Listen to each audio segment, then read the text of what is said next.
తరగని ఆస్తి సంపాదించాను. హాయిగా సుఖంగా జీవితాన్ని గడుపుతున్నాను. ఏదైనా సాహస కృత్యం చేయాలనిపిస్తుంది. ఊరికే తిని పడుకుని రోజులు గడపలేను. కొత్త ప్రదేశాలు చూసేవారికి మరిన్ని ప్రదేశాలు చూడాలనిపిస్తుంది. ఇదొక వ్యాధి లాంటిది.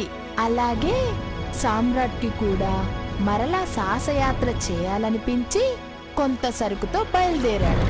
పడవ ఆగిన ప్రతి రేవులోనూ సరుకును అమ్ముకోవడం, కొత్త సరుకును కొనడం, ఇలా వ్యాపారంలో వచ్చిన లాభాలతో యాత్ర చేస్తున్నాడు. అలా వారి పడవలోని వర్తకులందరూ మంచి లాభాలతో ఆనందంగా ఉత్సాహంగా ఉన్నారు.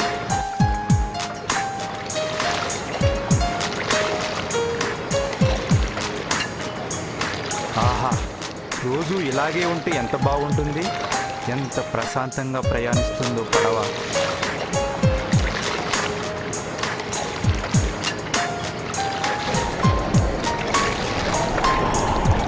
అరే, తుఫాన్ వస్తుంది. తుఫాను గాలులు పడవను ఇష్టం వచ్చినట్లు నెట్టేస్తున్నాయి. ఈ కెరటాల తాగడికి పడవ ఎక్కడ మునిగిపోతుందో చాలా భయంగా ఉంది. అరే, ఈ పడవలోని వస్తువులన్నీ చల్లా చెదురైపోయాయి. మీరేం భయపడకండి, ఈ పడవ బోల్తా పడకుండా నేను చూసుకుంటాను. మొత్తానికి ఆ పెను తుఫాను వారందరినీ ఒక తీరానికి కొట్టుకుని పోయేలా చేసింది. భూమి కనపడడంతో బ్రతుకు జీవుడా అని అందరూ ఊపిరి పీల్చుకున్నారు. భూమిపైకి దిగబోతుండగా ఆ పడవ పెద్ద, ఆగండి మిత్రులారా, మనం ఎక్కడికి కొట్టుకొచ్చామో సరిగ్గా తెలియడం లేదు. కానీ నాకు తెలిసినంత వరకు ఇదొక కోతుల కొండ ప్రాంతానికి చెందిన ప్రదేశం. కోతుల కొండ? అవును, ఇక్కడి వారంతా కోతులా ఉన్నారు. అతి భయంకరమైన జాతిలో ఉంది. అంతలో వారి చుట్టూరా కోతుల్లాంటి ఆకారాలు నిలబడి ఉన్నాయి. అప్పటికే అవి ఎక్కడి నుంచి వచ్చాయో, ఎలా వచ్చాయో తెలియదు వారికి. అవన్నీ వారినే చూస్తున్నాయి. వాటి దంతాలు కూరల్లా ఉన్నాయి. ఒళ్ళంతా రోమాలతో నిండి ఉంది. వాటి కళ్ళు నల్లగా నిగనిగలాడుతూ మెరుస్తూ తీక్షణంగా వారినే చూస్తున్నాయి. అలా ఒకటి కాదు, రెండు కాదు, వందల వేల సంఖ్యల్లో వారందరినీ చుట్టుముట్టాయి. పడవలో ఒక కొయ్యి మీద నుండి మరో కొయ్యి మీదకి దూకుతున్నాయి. అరేరే, ఇవి ఎంత గందరగోళం చేస్తున్నాయి. మా తెరచాపలు లాగేస్తున్నాయి, తాళ్లను తీగలను తెంపేస్తున్నాయి. అయ్యయ్యో, మా పడవంతా ధ్వంసం అయిపోయింది. ఈ కోతులు మేమేమీ చేయలేకపోతున్నామే. పడవంతా నామ రూపాలు లేకుండా పోయింది.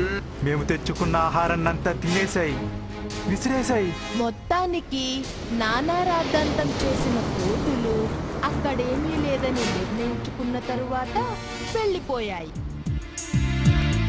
కట్టుబట్టలతో మిగిలిన వారు కొంతసేపు ఆ నిర్జన ప్రదేశంలో అటూ ఇటూ తిరిగారు. ఈ ప్రదేశంలో అసలు ఎటు చూసినా ఒక్క మనిషి కూడా కనిపించడం లేదే. ఏదైనా పడవ కనిపిస్తే బాగుంది. పాపం, వారికి ఏమీ దొరకలేదు. కొన్ని రోజులు వారు అక్కడే గడిపారు. దొరికిన పళ్ళను తింటూ సముద్ర తీరంలోని ఇసుకలో కోతులు తీసి వచ్చిన మంచినీటిని త్రాగుతూ రోజులు గడిపారు. అయినా ఈ దీవి లోపలికి వెళ్ళి పరిశీలించి చూద్దాం. అలా ఆ దీవిలోకి పోతూ ఉండగా హఠాత్తుగా వారికి నరసంచారం ఉన్న గుర్తులు కనిపించాయి. అక్కడేదో పెద్ద కోట గుట్ట మీద ఉన్నట్టుంది. దానికి పెద్ద గేటు కూడా ఉన్నట్టుంది. ఎవరూ లేనట్లున్నారు. అయినా ఇంకా లోపలికి వెళ్ళి చూద్దాం. ఆహా, ఎంత పెద్ద భవంతో. ఇక్కడ ఏదో నిప్పులేసిన ఆనవాళ్ళు, తినగా పారేసిన ఎముకలున్నాయి. అలా అలసిపోయిన వారు ఆదమరిచి నిద్రపోయారు. కొంతసేపటికి ఒక పెద్ద భయంకరమైన శబ్దం వారికి వినిపించింది. అమ్మో, భయంకరమైన పర్వత ఆకారం గల రాక్షసి మన వైపే చూస్తుంది. దాని కళ్ళు ఎంత ఎర్రగా చింత నిప్పుల్లా ఉన్నాయో, చాటల్లాంటి చెవులతో, నోటికి ఇరువైపుల గంటపు కూరలతో క్రూర జంతువులకు ఉన్నట్టు చేతిగోళ్ళు భయంకరంగా ఉన్నాయి. అటువంటి రాక్షసి లోపలికి వెళ్ళి రాత తిన్నెపై కూర్చొని నిట్టూర్పు వదిలింది. ఆ గాలికి వారంతా ఒక కుప్పలాగా దూరంగా వెళ్ళిపట్టారు. ఆ రాక్షసి మమ్మల్ని పట్టుకోబోతుంది. అంత దూరంగా పారిపోండి, చేతులు చాస్తుంది, వెళ్ళిపోండి. అయ్యయ్యో అయ్యయ్యో, నేను దీనికి దొరికిపోయానే. ఆ రాక్షసుడు సామ్రాట్ ఒళ్ళంతా తడిమి చూశాడు. పాపం, చాలా చిన్నవాడిలా అనిపించాడేమో. అతన్ని పారేసి ఇంకొకరిని పట్టుకుని తడిమి చూస్తూ తను సంతృప్తి చెందే వరకు అలా చూస్తూనే ఉన్నాడు.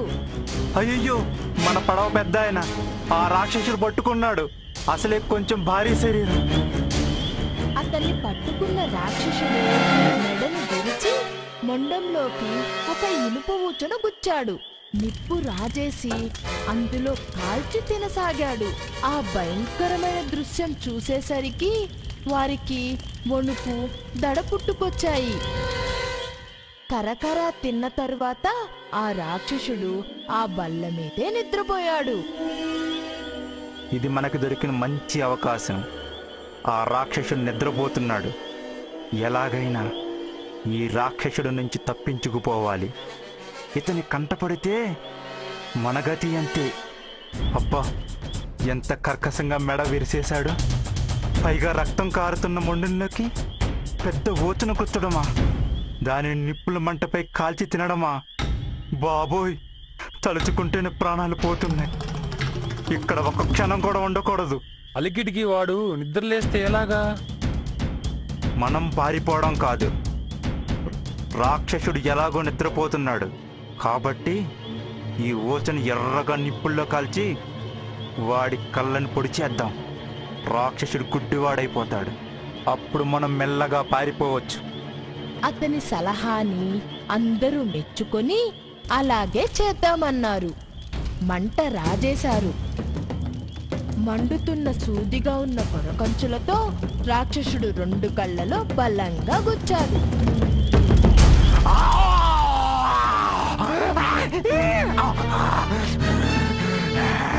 దిక్కులు దత్తరిల్లేలా అరచి గెంతసాగాడు ఆ రాక్షసుడు. వారిలో ఒకరిని పట్టుకొని బలంగా గోడకేసి కొట్టి బయటకు వెళ్ళిపోయాడు.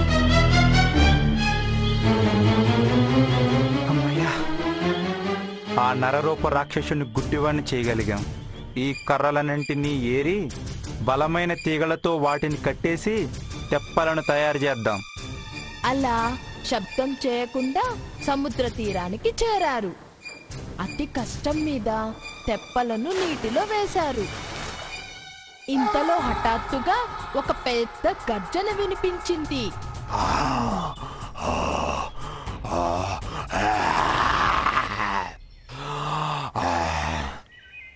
ఏంటబ్బా, ఆ గుడ్డు రాక్షసుడే మేం తప్పించుకున్న సంగతి ఎలా తెలిసింది? తెప్పలు నీళ్ళల్లో వేస్తున్న శబ్దానికి రాక్షసుడు వారి వైపు వస్తూ పెద్ద పెద్ద బండరాళ్లను వారిపై విసురుతున్నాడు. అదండి అదండి, ఆ విరిగిన తెప్పలపైన ఎక్కి వెళ్ళిపోదాం. ఆ తెప్పలు సముద్రంలో ఎటువైపు వెళుతున్నాయో వారికి అర్థం కావడం లేదు. ఏదైనా పడవ కానీ ఒక నౌక కానీ కనిపిస్తుందంటే వాటి జాడ కూడా లేదు. ఎర్రటి ఎండలో మాడిపోతున్నాం. అప్పుడు వారి అదృష్టం కొద్దీ ఒక దీవి కనిపించింది. ఈ దీవిలో పచ్చని చెట్లు, ఫలవృక్ష జాతులు లెక్కకు మించి ఉన్నాయి. ఆహా, ఎంత ఆనందంగా ఉంది. హాయిగా తినొచ్చు, మా ఆకలి తీర్చుకోవచ్చు. ఆ చెట్లెక్కి పండ్లు కోసి కడుపారా తిని తీరంలో గుంతలు త్రవ్వి నీటిని తాగి హాయిగా ఊపిరి పీల్చుకున్నారో లేదో ఇంతలో బుస్ బుస్మంటూ ఒక పెద్ద శబ్దం వినిపించింది. ఇదేంట్రా బాబు, మళ్ళీ ఏదైనా ఉపద్రవం వస్తుందా? అంతే, వారి పై ప్రాణాలు పైనే పోయినట్టయింది. అటువైపు నుండి ఒక పెద్ద భయంకరమైన సర్పం వారి వైపే వస్తుంది. అది ఎంత పెద్దదంటే ఒక్కసారిగా నోరు తెరిచి వారిలో ఒకరిని మింగేసింది. ఆ నోటిలోకి పెద్ద ఏనుగైనా చాలా సులువుగా వెళ్ళిపోతుంది. ఇంకా మేమిద్దరమే మిగిలాం. దాని కంటికి కనిపించకుండా పారిపోదాం. పరిగెత్తు! అయ్యయ్యో, ఎంత దూరం పరిగెత్తినా దాక్కునే సురక్షితమైన ప్రదేశమే కనిపించడం లేదే. వారు తిరిగి చూశారు. కనుచూపు మేరలో ఎక్కడా ఆ సర్పం కనిపించలేదు. అమ్మయ్యా, బ్రతికిపోయాం. అలసిపోయిన వారు అక్కడున్న ఒక చెట్టెక్కి నిద్రపోయారు. కరకర నములుతున్న శబ్దం వినిపించింది సామ్రాట్కి. లేచి చూశాడు. తన పక్కన తన మిత్రుడు లేడు. పెద్ద కొండ చిలువ. అమ్మో, ఆ చెట్టుకి గట్టిగా చుట్టేసుకుంటుంది. నా మిత్రుని ఆ కొండ చిలువ మింగేసిందా? అతని ఎముకలు లోపల నుజ్జు నుజ్జు అవ్వాలని అది చెట్టుకు చుట్టేసుకుంటుందా? అమ్మో, ఆ కొండ చిలువ చెట్టెక్కి నన్ను కూడా మింగేస్తుందేమో. భయంతో ఉన్న అతనికి నిద్ర పట్టలేదు.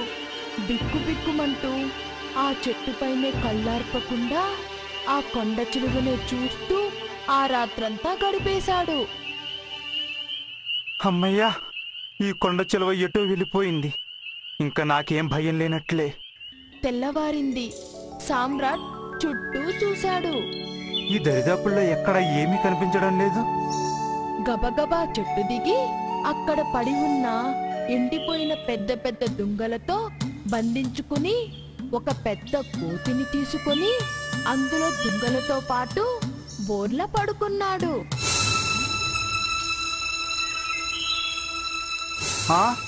కొండ చిలువ అది నా కోసమే కానిస్తున్నట్లుంది. నేనున్న చెట్టుకు దగ్గరలోనే చెట్టుపై విశ్రమించిందన్నమాట. అది అతని వైపే రావడం గమనించి కళ్ళు మూసుకొని భయంతో గోతిలోనే ఆ దుంగలను అడ్డు పెట్టుకుని భూమిపై పడుకున్నాడు. ఆ కొండ చిలువ నన్ను మింగేయాలని పలుమార్లు ప్రయత్నిస్తుంది. కానీ దానికి నేను కనిపించడం లేదేమో. నన్ను మింగకుండా ఉంటే బాగుండు. దేవుడా, నన్ను రక్షించు. ఇక లాభం లేదనుకుందేమో జరజరా పాక్కుంటూ ఎటో వెళ్ళిపోయింది. ఇది వెళ్ళిపోయిందా? అమ్మయ్యా, వెళ్ళిపోయింది. ఆ దుంగలను విప్పుకొని ఏదైనా పడవ కనిపిస్తుందేమో అని సముద్రం వైపు చూశాడు. అతని అదృష్టం కొద్దీ దూరంగా ఒక పడవ కనిపించింది. ఎలాగైనా దాని దృష్టిని ఆకర్షించాలి. నన్ను ఎవరైనా చూస్తే బాగుండు. గబగబా ఒక ఎత్తైన చెట్టు ఎక్కి ఒక పొడుగాటి కర్రకు తలపాగా జెండా మాదిరిగా చేసి ఊపాడు. అతని ప్రయత్నం ఫలించింది. నన్ను వారు చూశారు. కొంతసేపట్లో ఆ పడవ నా దగ్గరికి వచ్చేస్తుంది. అతను అనుకున్నట్లు ఆ పడవ వచ్చింది. వారు అతన్ని ఎక్కించుకున్నారు. తినడానికి మంచి ఆహారం కూడా ఇచ్చారు. త్రాగడానికి నీరు కూడా ఇచ్చారు. అతను గురించి అంతా వివరించి చెప్పాడు. ఆ పడవ పెద్ద చాలా మంచివాడు. మిత్రమా, ఇదిగో ఇందులో కొన్ని సరుకులున్నాయి. నీవు వాటితో యథేచ్ఛగా వ్యాపారం చేసుకొని వచ్చిన లాభంలో కొంత తీసుకోవచ్చు. మిగిలింది ఆ సరుకు యజమానికి అక్కర్లేదు. అతడెక్కడో అదృశ్యమయ్యాడు. అతడు ఎప్పుడు కనిపిస్తే అప్పుడు అతని లాభం అతనికి ఇచ్చేద్దాం. ఏమంటావు? సరే. సరుకు చూశాడు. అంతే, తన కళ్ళను నమ్మలేకపోయాడు. ఎందుకంటే ఆ సరుకంతా అతనిదే. ఈ సరుకంతా నాదే. నన్ను వదిలిపోయిన పడవ ఇదే. అయ్యా, నన్ను గుర్తుపట్టారా? నేనండి, సామ్రాట్ని. ఈ సరుకంతా నాదే. ఇంతకాలం దీవిలో చిక్కుకుపోయి సన్నగా అవడం వల్ల నన్ను గుర్తుపట్టలేకపోతున్నారు. మిగిలిన వారంతా సామ్రాట్ని చుట్టుముట్టారు. మిత్రమా, క్షేమంగా ఉన్నావా? మేము ఆ రోజు నువ్వు కూడా పడవలో ఎక్కావనుకొని వెళ్ళిపోయాం. సముద్రం మధ్య దాకా వెళ్ళాక మాకు తెలిసింది. దీవిలో మేము ఎవరిని వదిలేశామని. మమ్మల్ని క్షమించు. పడవ పెద్దతో సహా అందరూ కోరారు. అందరూ సంతోషంగా తిరుగు ప్రయాణం మొదలుపెట్టారు. ఉద్యానవనంలోని చెట్లపై కొన్ని కోతులు కుటుంబంగా నివసిస్తుండేవి.